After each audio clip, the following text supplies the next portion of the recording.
داسې بادشاه نشته چې یو پیغله د مسلمان، یو غریب د مسلمان، یو مظلوم د مسلمان هغه اواز وکړي او د هغه په اواز لبیک وشي. تاسو پوهېږئ هغه ځای نه د 14 کالو په عمر محمد ابن قاسم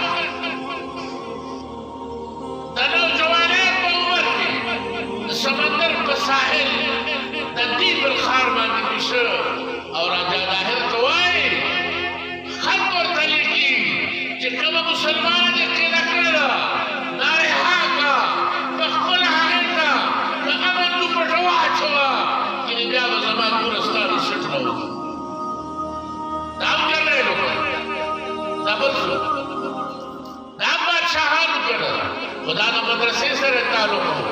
د ده په سر پټکۍ و، په مخ یې ږیره وه، لږ یې قرآن و، دانې ته یې د ټی وه، پینټ شرټ یې و، شراب یې څښل، شرابي نه و، د پینټ شرټ خاوند نه و، د قرآن خاوند و، د حدیثو خاوند و، په سر یې پټکۍ لرو، په مخ یې ږیره لرله، لږ یې قرآن لرو.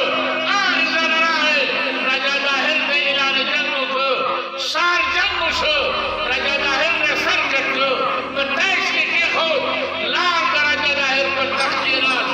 د هغه یو ښځه راغله، د کور ښځې راغلې، د هغه یو ښځه د هغه خور هم وه، دونه ظالم بادشاه و. او بیا هم یو ځل زموږ د یو پښتنو چې یو لیډر ویلی و، وایي راجا ظاهر زموږ هیرو او محمد ابن قاسم غدار. دا زموږ د مسلمانانو لیډر و، هغه پښتو ګټلو له راغلی و، هغه غیرت ګټلو له راغلی و. کوم سړی چې خور ښځه کوي، کوم سړی چې د پیغلې نه لوپټالي هغه ته خپله هیرو وایي، او کوم چې علي هغه ته غدار وایي. زموږ محمد ابن قاسم هیرو غدار زموږ په دې خاوره زموږ د حیا د ایمان د راجا ظاهر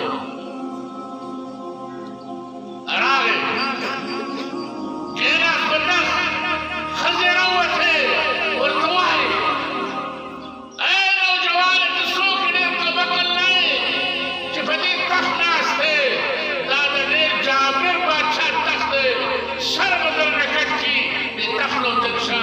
او ورته وایي وایي راشه ستا په دې تخت چې دا کوم ټری پرته ده، په دې د پاسه چې کوم څادر ویړ دی، دا کوم درستخان له پاسه خور دی، ده اوچت کړه، تا له مې تخمه راوړله چې هغې اوچت کړه، هغې پرې راجا ظاهر سر پورته کړ. ویې واوره څوک چې زموږ مسلمانې خور ته لاس اچوي د هغه سر به موږ د هغه بچو ته نشو. دا زموږ تاریخ دی، دا زموږ تاریخ دی، او دا تاریخ هم د دې خاورې دی. که نن زه آزاد اواز پورته کوم، دا د هند د علماو عظیمه قرباني ده چې نن زه د مسلمانۍ په چوکاټ ولاړ یم او دا د دې مدرسې نه کېږي.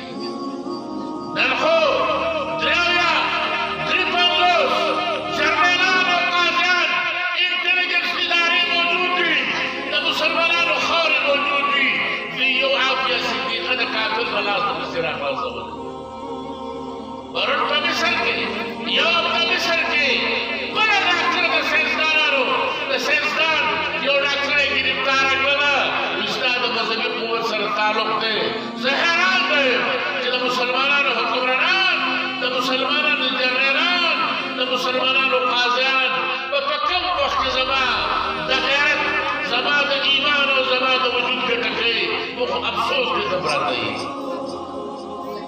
دا مدرسې دا زموږ د ایمان، زموږ د حیا، زموږ د غیرت، زموږ د